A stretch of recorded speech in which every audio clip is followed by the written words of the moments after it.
sincerely apologize if there is any kind of mistake. I try my best because English is not my first language, but even so, I am glad that I did this for you.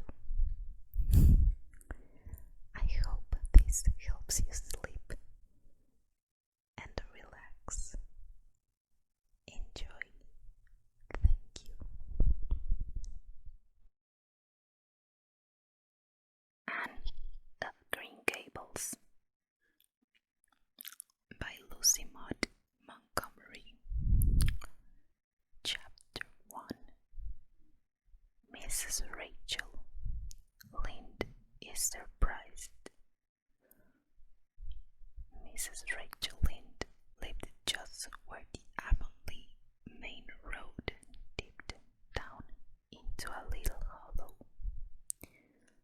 fringed with alders and ladies' eardrops, and traversed by a brook that had its source away back in the woods of the old Cuthbert's place.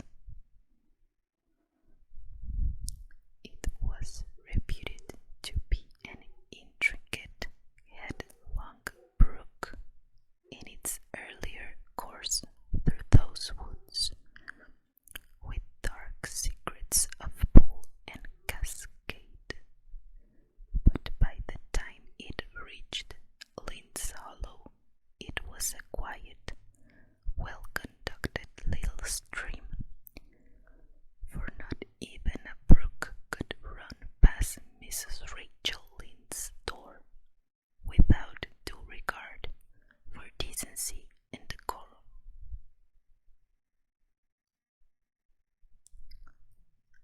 It probably was conscious that Mrs. Rachel was sitting at her window, keeping a sharp eye on everything that passed, from brooks and children up, and that if she noticed anything odd or out of place,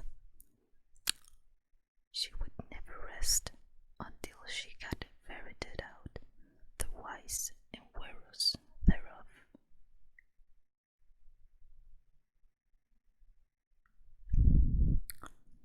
There are plenty of people in Avonlea and out of it who can attend closely to their neighbors' business by dint of neglecting their own.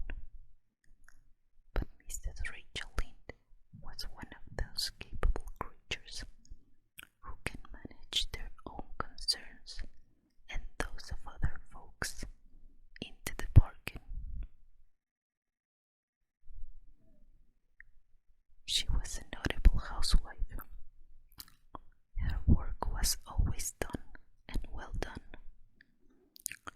She ran the sewing circle, helped run by the Sunday school, and was the strongest prop of the Church Aid Society and Foreign Missions Auxiliary.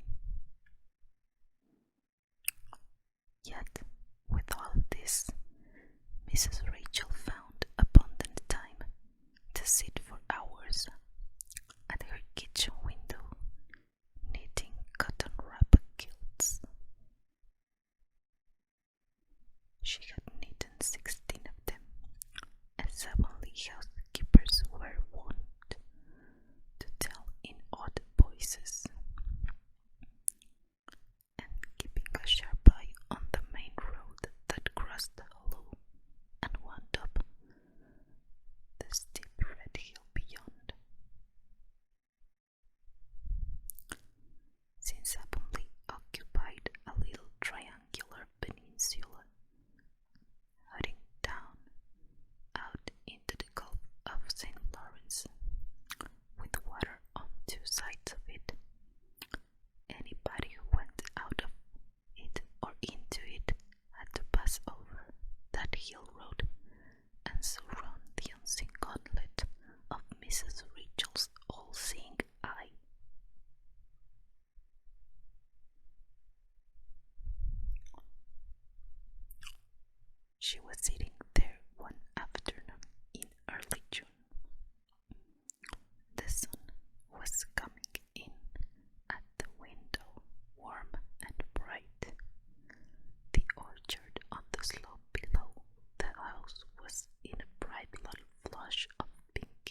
sowing his on the big red brook field away over by Green Gables.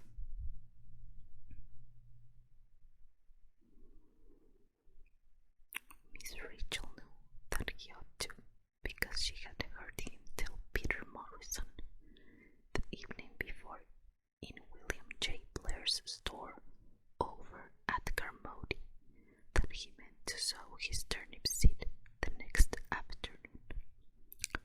Peter had asked him, of course, for Matthew Cuthbert had never been known to volunteer information about anything in his whole life.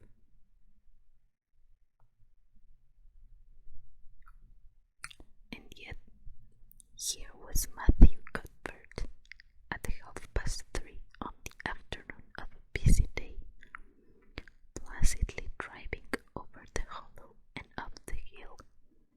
Moreover, he wore a white collar and his best suit of clothes, which was plain proof that he was going out of Avonlea. He had the buggy and the sorrel mare, which betokened that he was going a considerable distance. Now, where was Matthew Cuthbert going, and why was he going there?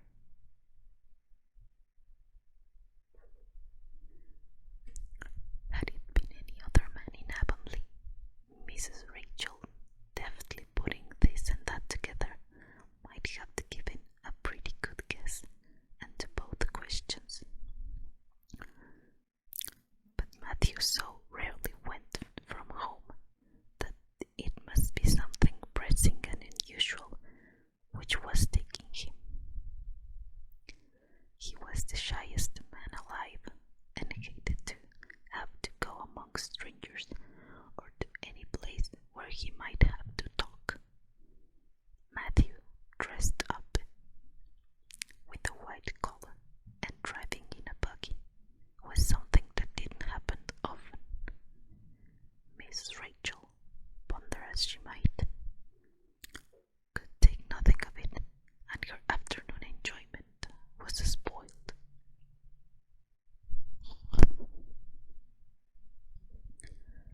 I'll just step over to Green Gables after tea and find out from Marilla where he's gone and why. The worthy woman finally concluded. He doesn't generally go down this time of the year, and he never visits. If he'd run out of turnip seed, he wouldn't dress up and take the buggy to go for more. He wasn't driving fast enough to be going for a doctor. Yet something must have happened since last night to start him off. I'm clean puzzled, that's that, and I won't know a minute peace of mind or conscience until I know what has taken Matthew Cuthbert out of Avonlea today.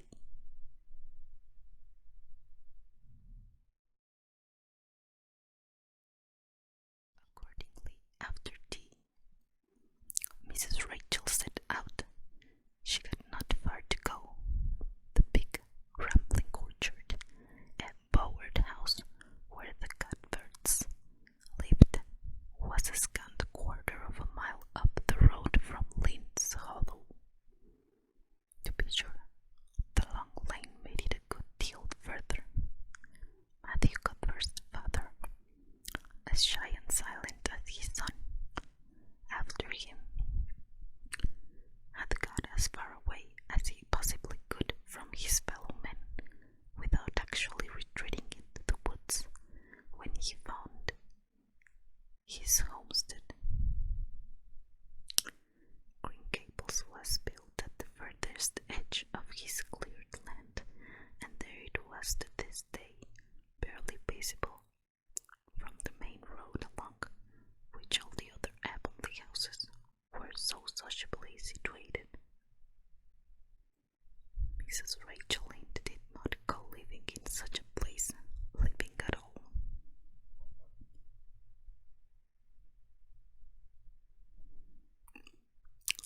It's just staying, that's that, she said as they stepped along the deep, rutted, grassy lane bordered with wild rose bushes.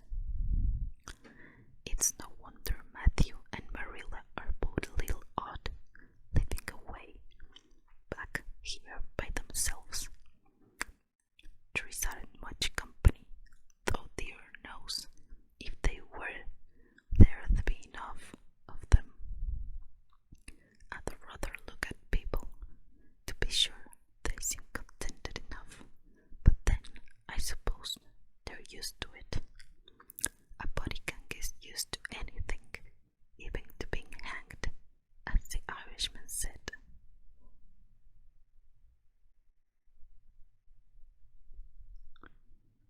With this, Mrs. Rachel stepped out of the lane into the backyard of Green Gables.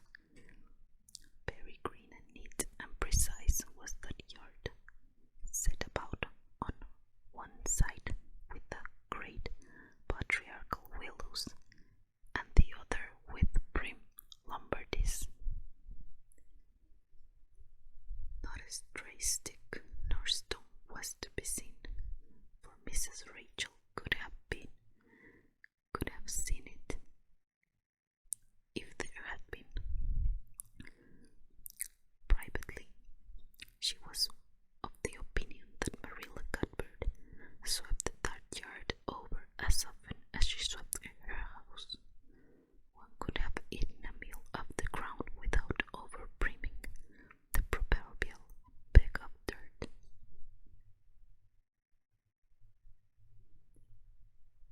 Mrs. Rachel rapped smartly at the kitchen door and stepped in when bidden to do so. The kitchen was at Green Gables, a cheerful apartment, or would have been cheerful if it had not been so painfully clean as to give it something of the appearance of an unused parlor. Its windows look east and west.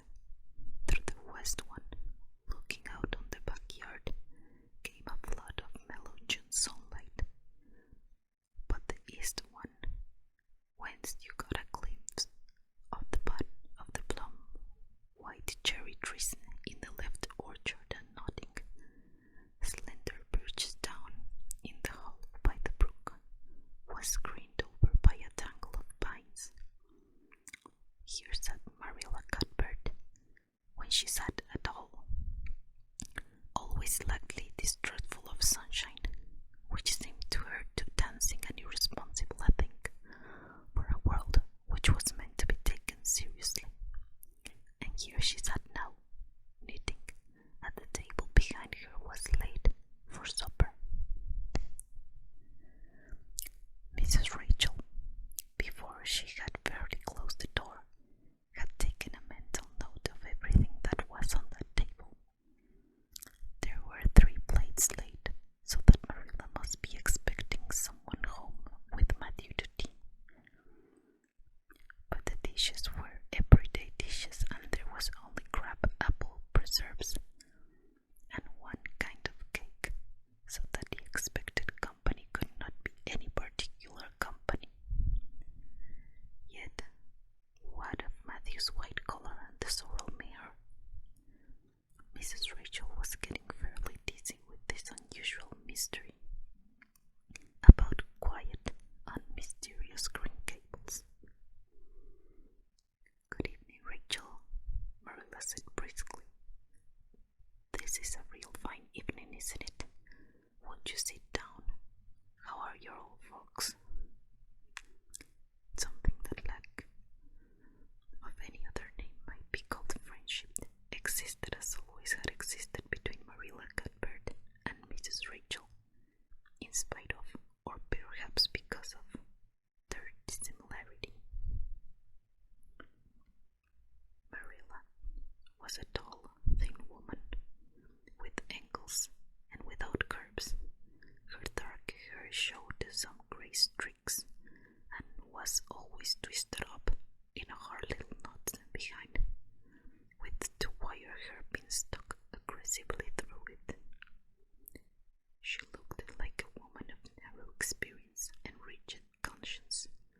much she was.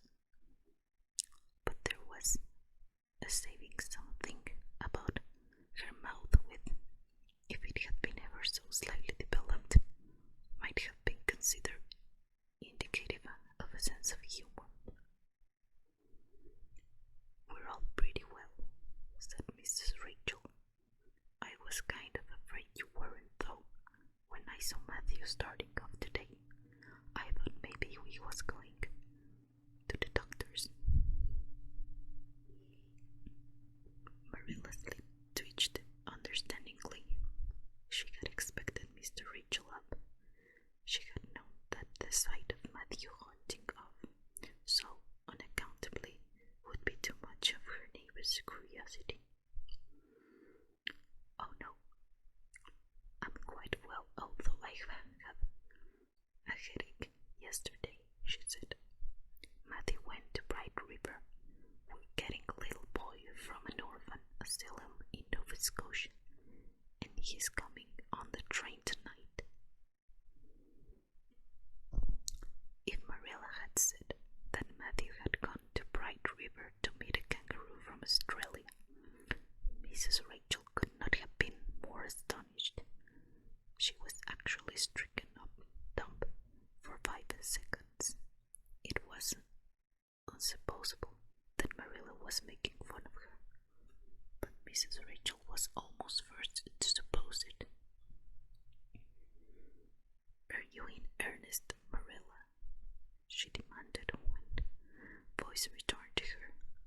"Yes, of course," said Marilla, as if getting boys from orphan asylums in Nova Scotia were part of the usual spring work on any well-regulating Avonlea farm, instead of being an unheard of innovation. Mrs. Rachel felt that she had received a severe mental jolt. She thought, in exclamation points, a boy, Marilla and Matthew Cuthbert, of all people, adopting a boy from an orphan asylum. Well, the world was certainly turning upside down. She would be surprised at nothing after this. Nothing. "What on earth put such a notion into your head?" she demanded disapprovingly. This had been done without her advice being asked, and must, perforce, be disapproved. "Well, we've been thinking about it for some time. All winter, in fact," returned Marilla. "Mrs. Alexander Spencer was up here one day before Christmas, and she said she was going to get a little girl from the asylum over in Hopton in the spring. Her cousin lives there, and Mrs. Spencer was visited here and knows all about it. So Matthew and I have talked over off and on ever since. We thought we'd get a boy. Matthew is getting up in years. You know, he's 16, and he isn't so spry as he once was.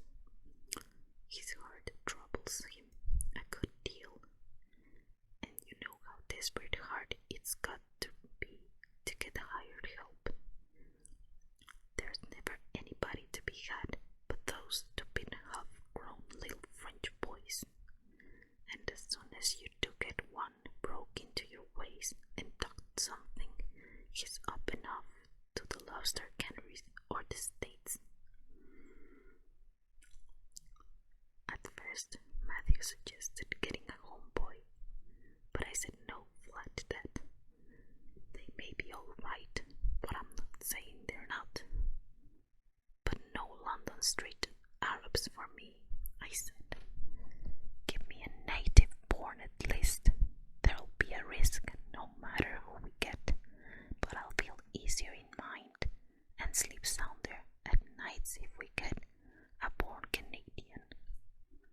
So in the end, we decided to ask Mrs. Spencer to pick up one when she went over to get her little girl.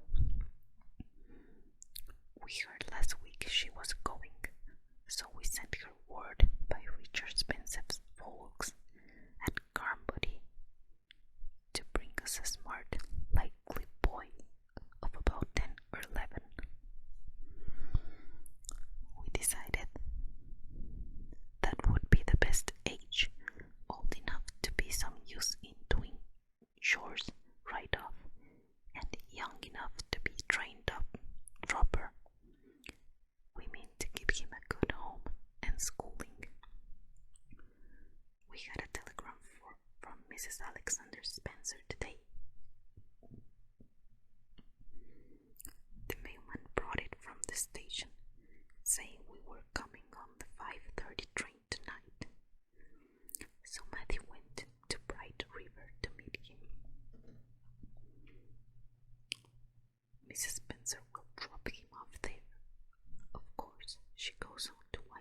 what sorts of parents he had, not how he's likely to turn out.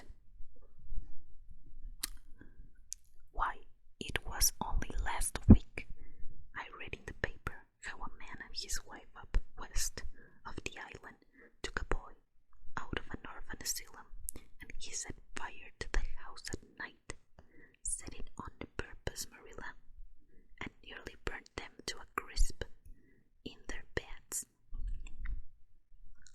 And I know another case where an adopted boy used to suck the eggs.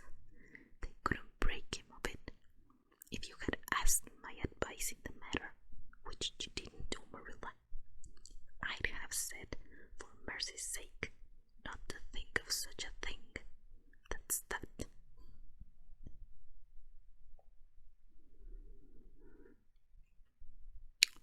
This job's comforting seems neither to offend nor to alarm Marilla.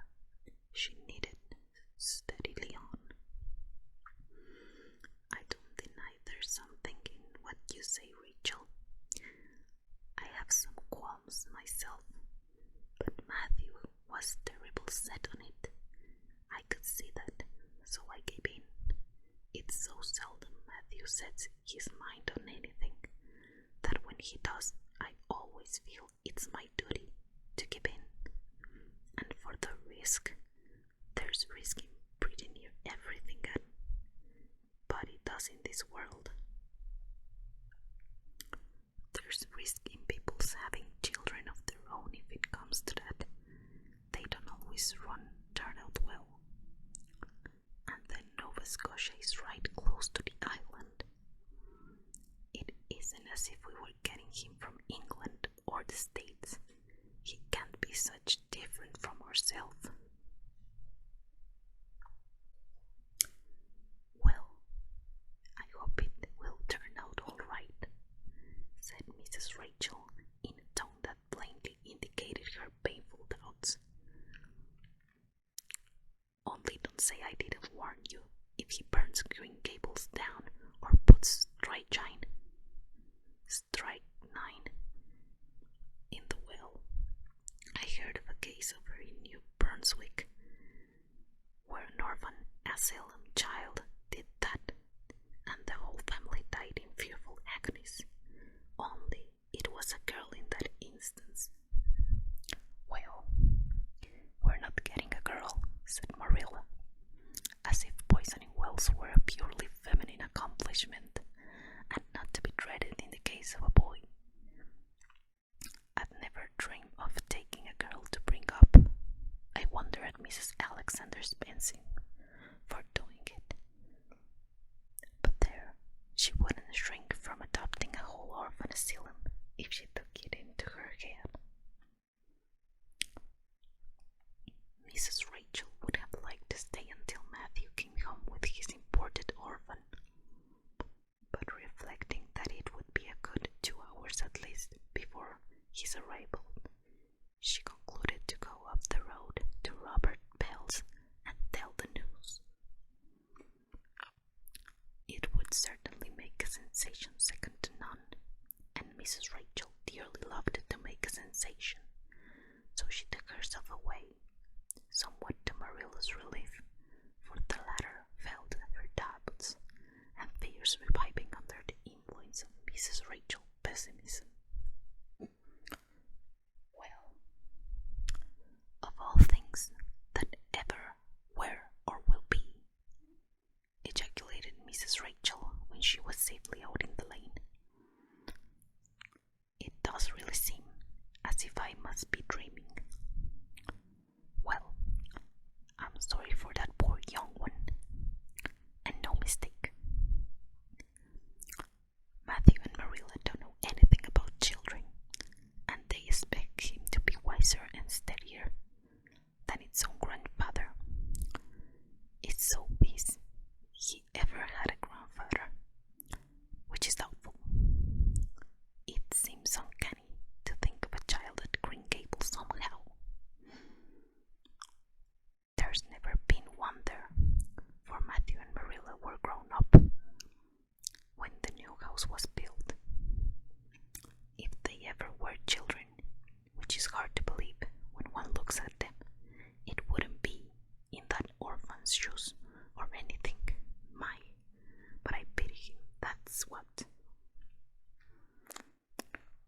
so said Mrs. Rachel to the wild rose bushes out of the fullness of her heart.